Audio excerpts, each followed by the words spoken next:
सत्य, ठळक व निर्भीड सक्षम न्यूज। जतसह परिसरातील बातम्या पाहण्यासाठी सक्षम न्यूजला सबस्क्राइब करा। आमदार गोपीचंद पडळकर यांच्या विरोधात तमनगौडा रवी पाटील यांच्या समर्थकांचा जतमध्ये एल्गार।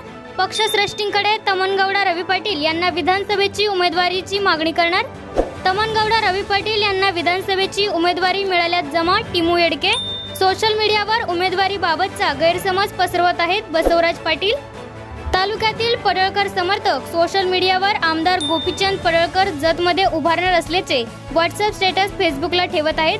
पडळकर यांनी तालुक्यासाठी जवळपास 47 कोटीचा निधी उपलब्ध करून दिला आहे।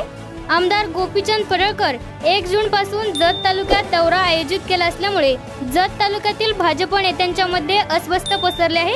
त्याच अनुषंगाने आज जत येथे भाजपाचे विधानसभेचे प्रचार प्रमुख तमनगौडा रवी पाटील यांच्या समर्थकांनी जत विधानसभा मतदारसंघातून आमदार गोपीचंद पडळकर हे विधानसभेसाठी इच्छुक आहेत। मात्र आज रवी पाटील समर्थकांनी पत्रकार परिषद घेत बाहेरचा उमेदवार या तालुक्यातील जनता स्वीकारणार नाही असे म्हणत आमदार गोपीचंद पडळकर यांच्या उमेदवारीला प्रत्यक्षरित्या रवी पाटील समर्थक यांनी विरोध केला। यावर बोलताना एकुंडीचे माजी सरपंच बसवराज पाटील, माजी नगरसेवक टिमू येडके यांनी प्रतिक्रिया दिली। तालुक्यामध्ये पक्ष अक्षरशः मोडकळ चालू होता आणि सर्व कार्यकर्ते नेते पक्ष सोडून जात होते। त्यावेळी पासून तमनगौडा रवी पाटलांना निवडणूक प्रचार प्रमुख म्हणून जत तालुक्याची जबाबदारी मिळाली। त्यानंतर एका झपाट्याने त्यांनी काम जोरात चालू केल्यानंतर आजपर्यंत पक्ष 280 बूथवर एकदम तालुक्यात मजबूत पक्ष बनला आहे। त्यानंतर देवेंद्र फडणवीस साहेब आणि बावनकुळे साहेबांनी त्यांना केंद्रीय संचालक पदाचा जबाबदारी सुद्धा त्यांना दिलेला आहे। त्या पदाचं कार्य बघून त्यांनी तालुक्यात जत शहरापासून प्रत्येक गाववाडी वस्तीपर्यंत निधी खेचून आणण्याचं काम केलं आहे आणि जिल्हा परिषद सभापती असताना त्यांनी टोटल जत तालुक्यात अनेक शाळांच्या खोल्या मंजूर करून आणलेल्या आहेत आणि 3 प्राथमिक आरोग्य केंद्र त्यांनी केलेले आहेत। अशा या कार्यकर्त्याला, भाजपच्या एका युवा कार्यकर्त्याला फडणवीस साहेबांनी, बावनकुळे साहेबांनी उमेदवारी द्यावी आणि अनेक चर्चेतून त्यांनी परवा लोकसभेच्या निवडणुकीत सुद्धा बावनकुळे साहेबांनी हिरवा कंदील दाखवला विधानसभेसाठी। पुन्हा आम्ही कार्यकर्त्यांमधून सर्व समाजातून, एक विशिष्ट समाज न बघता सर्व समाजातून सर्व कार्यकर्त्यांनी त्यांना उमेदवारी द्यावं ही मागणी करतो आणि सोशल मीडियातून अनेक भाजपमधलेच कार्यकर्ते असू दे किंवा नवीन जे आता नवीन पक्षात आले आहेत त्यांनी अनेक वेळा मलाच उमेदवारी आहे म्हणून काहीतरी अफवा उठवत आहेत। हे भाजपच्या कार्यकर्त्यांनी आणि नवीन जे युवा कार्यकर्ते आहेत त्यांनी कोणी डोक्यात घेऊ नये।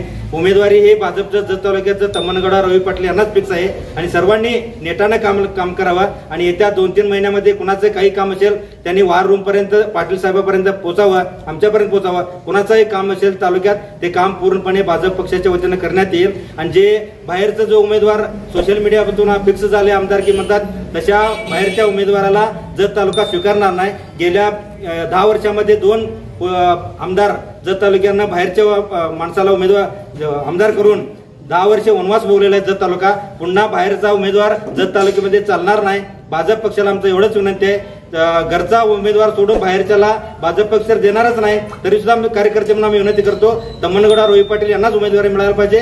100% त्यांचा विजय होईल। पाणीपुरवठा 84 कोटी रुपयाची पाईपलाईन आहे, ती आता देवे साहेबांकडे आहे। 160 कोटीची गटर, भुयारी गटर आणि आता 4 कोटी रुपये येणार आहे।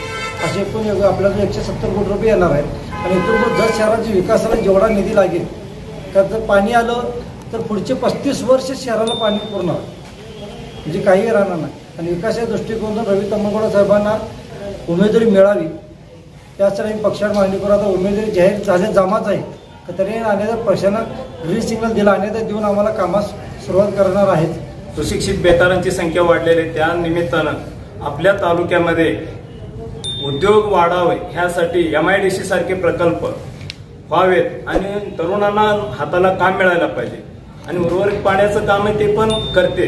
आज तमनगौडांना आम्ही जवळून पाहतोय, ते पायाला भिंगरी बांधून फिरत आहेत।